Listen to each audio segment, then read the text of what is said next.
maybe we have fun at that. That's like a good idea. Yeah. You can do it. Yes, you can do it.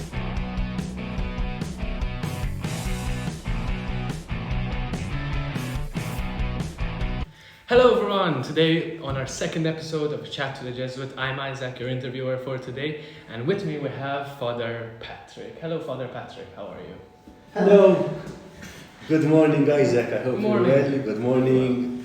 I'm How- Father Patrick. How are you? I'm very well, thank you. Looking forward to this interview. Happy to be back at sixth form at San Luigi.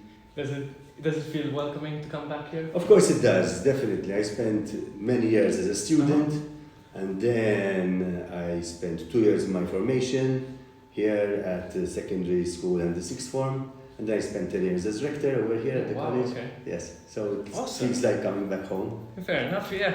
For us it feels like home, and I've been here for 2 years. So let's start with just a bit more of a fun question first. What is a fun fact about you that maybe not a lot of people know about?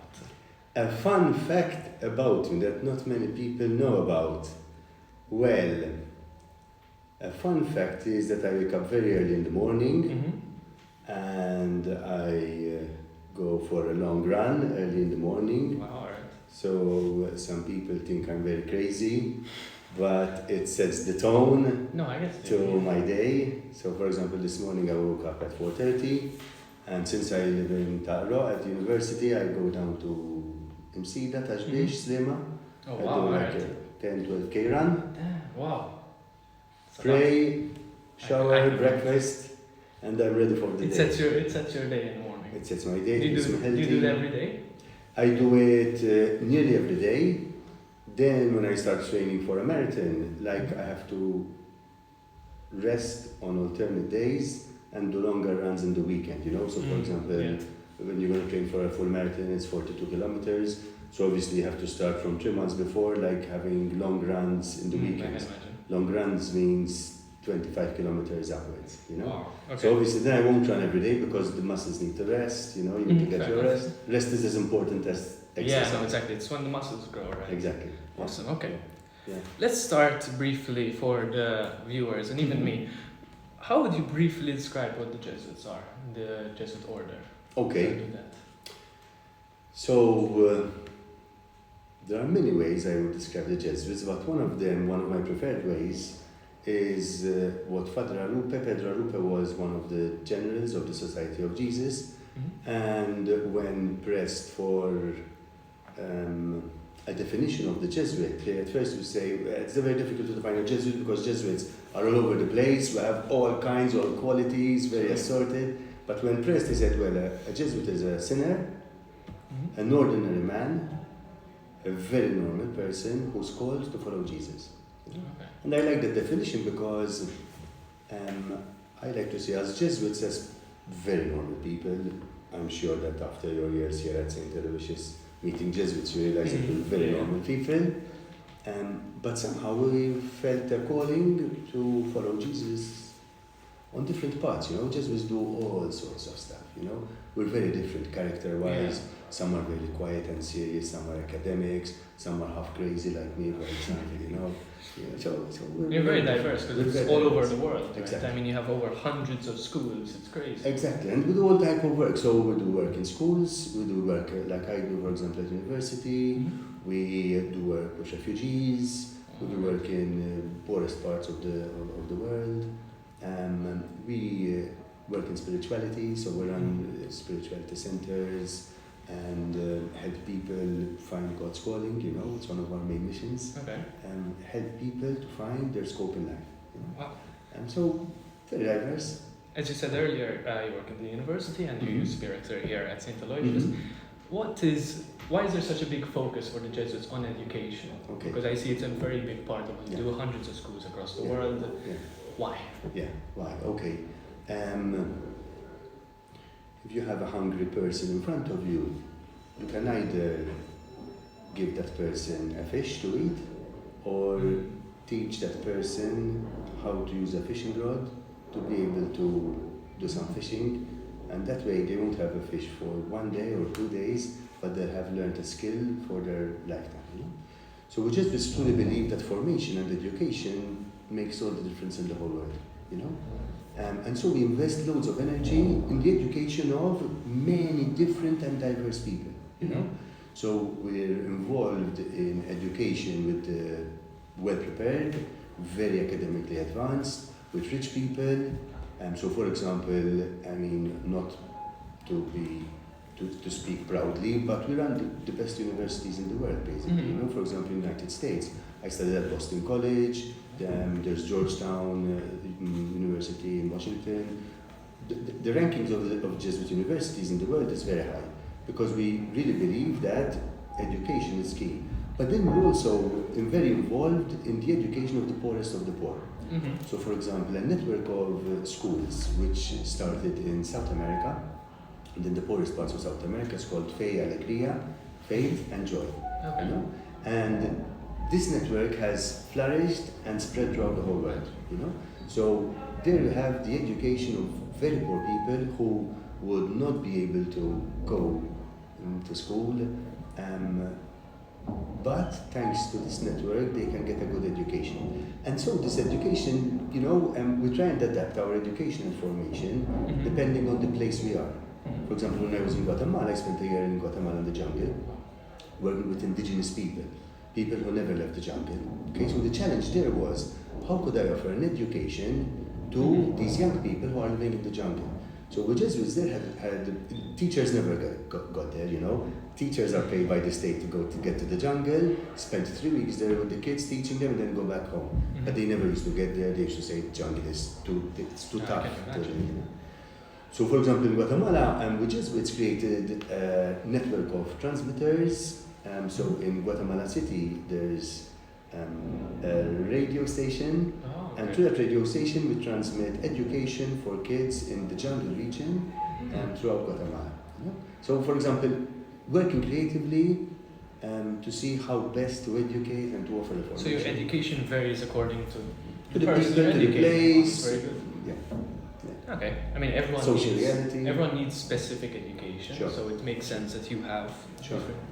That's awesome. Let's see. You described a few stories there, so how about telling us one of your favorite moments as being part of a Jesuit? Maybe if not your favorite, the most memorable. Okay. Most memorable. There are various moments, I would say. One of them is definitely the time I spent in Colombia.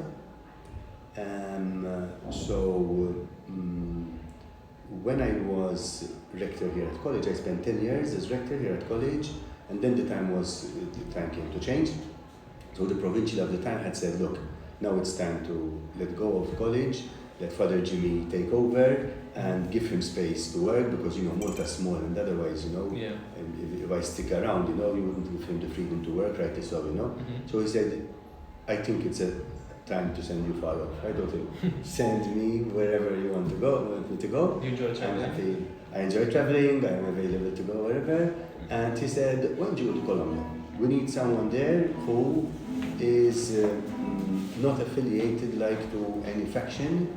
You know, so the Jesuits have a parish in a very difficult region in Colombia, in the Departamento Santander, in a region called Santander, where there are the guerrillas present and the cocaine traffickers. Okay?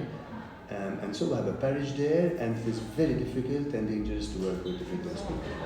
Because as priests, you get to know a lot of stuff, and obviously people get to love you and respect you as a priest, but at the same time, when you know too much, they get rid of you. Because you can be a threat to like the guerrillas, for example. If you know who is involved in the guerrilla, you know, you could be targeted. So that was a beautiful moment as a Jesuit to be able to serve in this place. Sometimes it was like not knowing exactly what my role there was, you know. But it was a moment where I got to realize that whatever I learned as a Jesuit, even physical training, you know, served me very well, you know, because I had to, for example, travel. Sometimes I would walk for days, you know, to get to a village. Or, for example, have to kayak in a canoe, a natural kayak made out of a tree, dug in, you know, go upstream for a river for a whole day to go to a place called San Pablo, for example, you know. So it meant a year of traveling all over the place. And when I used to ask my fellow Jesuits there, but what am I expected to do? To just be with the people. Because people have suffered, people are suffering, they're very poor, and they need someone to be with them, you know. So at first, I used to say, but I want to do something, But it was such a beautiful experience as a Jesuit, And Okay. that's one of them. Wow. One of them. And because there's a lot of danger in traveling like that. Yeah. Did that scare you initially, knowing that you It had did. that danger? Yes, it did. I was prepared that I could lose my life there, to be very honest with you, because the physical environment is very dangerous. If you're going to walk from a village to the next, there are snakes and there are mines sometimes hidden in the ground, and also Jesuits get threatened there. We've lost many Jesuits in Colombia. So obviously I was prepared that if I'm threatened, I would tell the provincial and then he would pull me out of there. So I was threatened twice. The first time I remained there. The second time I was pulled out because I was told very clearly, if you're not out in 24 hours, we will kill you. Wow. And at first it used to cause anxiety, like sort of, when I used to go to bed, I used to say my prayers and say, who knows if I'll wake up tomorrow, I don't know, And since communication was quite rudimentary, so I would think like, if I die here, maybe my family, my close friends will get to know a long time after, so I don't know what's going to happen. At the same time, it gave me a lot of peace. After some time, I found a lot of peace in prayer, in my faith, and I used to trust in God, and the people were beautiful and wonderful. I used to love it with them, and the people always took care of me. But then the time came when I had to leave. It's amazing. So what inspires you to do these crazy things? Well, let's say I'm gonna frame it as crazy things because it's crazy to me in the sense of putting yourself in such a dangerous and difficult scenario in order to help people. Yeah. It's a very amazing feat of courage, which I respect a lot. And what inspires you? Because there must obviously be motivation for it. So I would say that I wouldn't do such stuff for the greatest pay or for honor or just to hit the news. I wouldn't bother, for example, just for a good pay, I wouldn't bother, to risk my life. But as a Jesuit and being on a mission, to share my faith, to reach out to others, to reach out to the poor, to bring the good news to the poor, give hope to others, I'm ready to do it. St. Ignatius, when he started forming the Jesuit order, he put a group of friends together, and he used to call them locos por Cristo. Locos in Spanish means crazy for Christ, crazy people for Christ, So I think it's in our foundations that the Jesuits are a bit crazy, And obviously it takes a bit of craziness, to be able to maybe to desire not only to be sent, but to desire to be sent. To go over and above. To go over and above to crazy places and to do crazy stuff. But at the same time, it gives great consolation and freedom, I think that one of the most overrated things in our present day culture that gives happiness is money and possessions. And I think the most underrated thing is liberty, inner freedom. When you're free from inside, then no matter what, you wake up in the morning and you're happy, and you're peaceful, You say, look, I'm giving my best. Today I have a mission. I'm going to give this day my very best. That's the same thing I say before marathons. When I have these long marathons, full marathon is something which is very grueling. It seems very simple, but actually, So at the beginning you say, but why am I doing this? Nobody's forcing me to do this. Why should I do this? At the start, then I say, look, I'm just going to focus on the road. I'm going to give it my best. I'm going to enjoy it. I hate seeing people at the start are all tense and and stretching. You do your stretching. You've done your preparation. Just relax. Go for it. Give it your best. And you get to the end happy, And it's the same like what we do at school. When we're studying for academics, when it comes to our extracurriculars, it's the same thing. The same thing. Enjoy it. Be peaceful. Trust. Give it your best. Mentally, emotionally, and physically. And just go on with it. True. what would you tell people who maybe are more focused on money or possessions, physical things? What would you tell them? Maybe to help them realize that those aren't as important as faith, as spirituality, as inner freedom and liberty. What I would say is, and that's one of the messages I constantly give out to so many students I'm in touch with at university, focus on the scope of your life. Focus on the scope of your life, If you are at peace with the French say, raison d'être, the reason for my being, for my existence. If I have a clear scope in life, then if I have a lot of money or I don't, if I have good health or I don't, if I'm very popular or I am not, it doesn't really matter. Because if I'm focused on what I should be doing, I'm peaceful and I'm happy, So I don't think that the problem is material possessions, but if they become the focus of your happiness, well, I think you're on the wrong path. Because ultimately, it won't give you that much happiness. Obviously, you'll enjoy if you buy a beautiful car, even I would love to drive a sports car on the rehab bypass, forget about the speed cameras, So obviously, we're all attracted by material possessions and by money.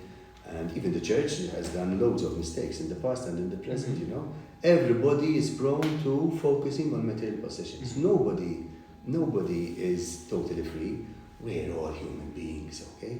But what I would say is, what we really need, I think, as human beings, is to focus on the real reason for my existence.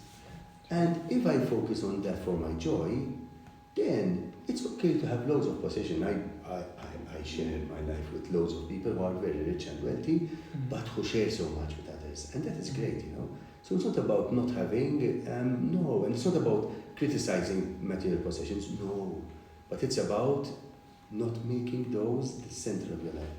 And I don't think that's only a belief system. I recently read that they did a study where they practically, in as most scientific way as possible, they measured happiness with the person's income, and they graphed it, and it is directly related to a certain extent until I've forgot the number, so I'm not going to estimate. Sure. But there's a certain number where your life improves by standard of living and you get what you want. But then after that, there is no correlation between the amount of money you have, which is awesome to see because it's scientific. People are researching this, and it's not only what we believe, and I believe it too, but there's scientific proof to this as well. You're right. Even, for example, a few years ago, at university, a survey was carried out. I know I repeat this a lot, but it always strikes me, with university students who are in their first 2 years of their first degree, to see how happy they are in their course, And the results were very shocking, but very revealing, to see that over 60% of first year and second year University of Malta students were unhappy in their course, meaning unhappy in their choice of profession, future profession, and yet did not have the courage to change. Wow. And then if you start seeing the reasons, well, because I was pushed by my parents, or I think what I really would like to do would not make me earn so much money as I would like to, etc. The reasons were varied. But that is scary. That is very scary. For a young man like you, for example, Isaac, to say, look, I'm ready to give up what I really would like to do in life, what would really make me happy, just because it will to be safe in a sort of sense as well. Yeah, because ultimately you're going to, one, spend so much time in your profession. Two, there's no price to happiness, being happy, waking up in the morning. I hate it when I meet people who I meet at 7 in the morning, and they say, oh shit, how boring another day. I can't wait till I leave the office. Oh, come on, get a life, you know? It's great to wake up in the morning, jump out of bed, and say, I'm looking forward to working, because work gives us a lot of satisfaction, and it also enables us to be of service to society. It's not just there to earn us our living, which is important, but also it gives you a lot of joy and happiness to be able to, through your profession, to say how I can reach out to others. As you said earlier, education is a huge part of your order. And so do you think that these sort of issues of people not knowing what they want to do in life or regretting what they do due to certain reasons, as you said before, do you think that can be changed through education at sixth form level and below?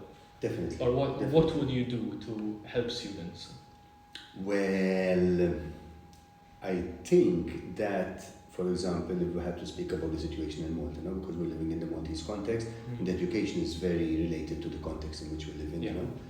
We really have to continue striving to break away from an educational model which focuses on exams and passing exams, you know. And we have been trying, we have been saying this for a long time, you know. Imagine I started my term as rector here at the college in 2003. And I remember the great discussions with the Ministry of Education and with the MedSec to try and see how we could reduce the pressure on examinations and help people more focus on their education and their holistic formation. But still, I think we still have a long way to go, you know. It's improving. I mean, O-levels themselves have improved in the sense of now students are going to start having 30 marks related to just assessments, and that can help because it hones in on their individual skills. For example, I love presenting things, I love speaking, so if most of those marks, if I had 30 marks due to presentation, I'd love that, you know. And it helps students because some of them just don't do well in the exams due to maybe, for example, ADHD or dyslexia, and so much pressure is put on exams that... Yeah. And then, I mean, there's nothing wrong in exams as such, but then if you focus your education, your 90% of energy on exams, you take it off from seeking what you really want to do in life. And I think we have to put in much more of that qualitative content, because that is what is most life-changing in one person's life. Thank you, Father Patrick. To summarize, You're very welcome. Summarize what we've said today, we spoke a lot about how the Jesuits help in education around the world, how they adapt their education to everyone around the world, which is amazing, by the way. We then spoke about the meaning of life and how important it is to find the scope in your life. Guys, it isn't just material things, as Father Patrick has said, and completely agreed with him. It's not just the material possessions, and we are so focused on those things, we forget other things in our life like self-liberty, individual freedom, and our spirituality, which help us find what we really want to do in life. So thank you, Father Patrick. Thank you so much. Thank you. Nice meeting you.